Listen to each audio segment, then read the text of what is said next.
मराठ्यांची चौथी राजधानी, युद्ध, स्फोट आणि पराक्रमाची साक्ष देणारा गड, साताराच्या डोंगरावर उभा असलेला इतिहासाने अजिंक्य ठरवलेला किल्ला म्हणजे अजिंक्यतारा किल्ला. या गडावर नेमकं काय घडलं होतं आणि आजही तो इतका खास का आहे, चला जाणून घेऊया.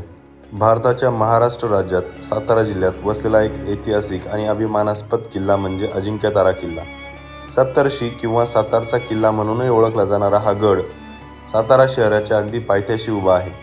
गडावरून पाहिलं तर संपूर्ण सातारा शहर एकदम भव्य दिसतं. प्रतापगडापासून फुटणाऱ्या बामणोली रांगेवर उभा असलेला हा किल्ला पूर्वेला नांदगिरी, चंदनवंदर आणि पश्चिमेला सज्जनगड अशी अप्रतिम दृश्य दाखवतो.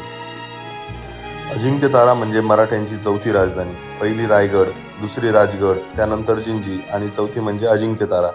हा किल्ला इसवी सन 1190 मध्ये शिलाहार वंशीय भोज यांनी बांधला. यानंतर किल्ला बहमनी सत्तेकडे आणि मग विजापूरच्या आदिलशाहीकडे गेला. 1580 मध्ये चांदबिबी यांना येथे कैदेत ठेवण्यात आले. तसेच बजाजी निंबाळकर सुद्धा येथे तुरुंगात होते. 27 जुलै 1673 रोजी छत्रपती शिवाजी महाराज यांनी हा किल्ला जिंकून घेतला. पण गड जिंकल्यानंतर त्यांना येथेच ज्वर आल्याने 2 महिने विश्रांती घ्यावी लागली. शिवाजी महाराजांच्या मृत्यूनंतर 1682 मध्ये औरंगजेब महाराष्ट्रात आला. 1699 मध्ये त्याने या किल्ल्यावर वेढा घातला.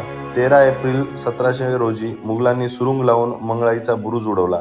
तटावरील काही मराठे शहीद झाले, पण किल्लेदार प्रयागजी बरोबर वाचले. दुसऱ्या स्फोटात मोठा तट ढासळून 1,500 मोगल सैन्य ठार झाले. तरीही दानागोठा संपल्यामुळे 21 एप्रिलला किल्ला मोगलांच्या ताब्यात गेला. किल्ल्याचे नाव बदलून आजमतारा ठेवण्यात आले.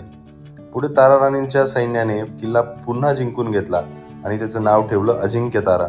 पण नंतर पुन्हा मोगलांच्या ताब्यात गेला. 1708 मध्ये शाहू महाराज यांनी किल्ला परत मिळवून येथेच राज्याभिषेक केला. 1719 मध्ये येसुबाई यांना येथे आणण्यात आले. नंतर हा किल्ला परत पेशव्यांकडे गेला आणि अखेर 11 फेब्रुवारी 1818 रोजी इंग्रजांच्या ताब्यात गेला. साताऱ्यातून गडावर जाताना 2 दरवाजे लागतात. पहिला दरवाजा आजही सुस्थितीत आहे. दरवाजातून आत गेल्यावर उजवीकडे हनुमान मंदिर, डावीकडील रस्त्याने पुढे गेल्यावर महादेव मंदिर लागते. तिथेच प्रसार भारती केंद्र आणि त्याचे टॉवर्स दिसतात. थोडं पुढे गेल्यावर मंगळादेवी मंदिराकडे जाणारी वाट लागते आणि या वाटेत ताराबाईंचा ढासळलेला राजवाडा आणि कोठार दिसते. शेवटी मंगळादेवी आणि समोरच मंगळाईचा बुरुज आहे. मंदिर परिसरात अनेक शिल्प पाहायला मिळतात. या वाटेने तटबंदीवरून फिरणं म्हणजे गडाची प्रदक्षिणा घालण्यासारखंच आहे. दक्षिणेला अजून 2 दरवाजे आहेत. दरवाजाजवळ 3 तलाव आहेत, पण उन्हाळ्यात ते कोरडे असतात.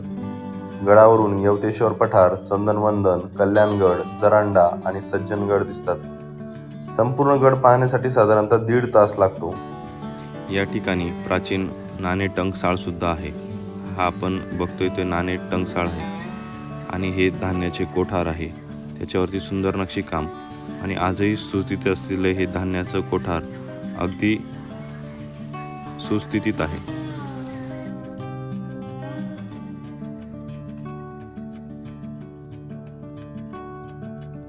अजिंक्यतारा किल्ला सातारा शहरात असल्याने पोहोचणं खूप सोपं आहे. सातारा एसटी स्थानकावरून आदालात वाड्या मार्गे जाणारी बस पकडायची. राजवाडा बस स्थानकापासून येथे पोहोचायला फक्त 10 मिनिटं लागतात. आदालत वाड्यापासून थेट गाडी जाणारी आहे. 1 किलोमीटर चालत गेल्यावर आपण प्रवेशद्वाराजवळ पोहोचतो.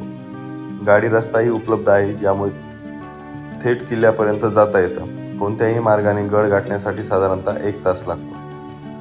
तर मित्र, तुम्हाला हा व्लॉग कसा वाटला नक्की कळवा आणि तुम्ही महाराष्ट्रातल्या कुठल्याही कानाकोपऱ्यातून पाहत असाल तर जय शिवराय.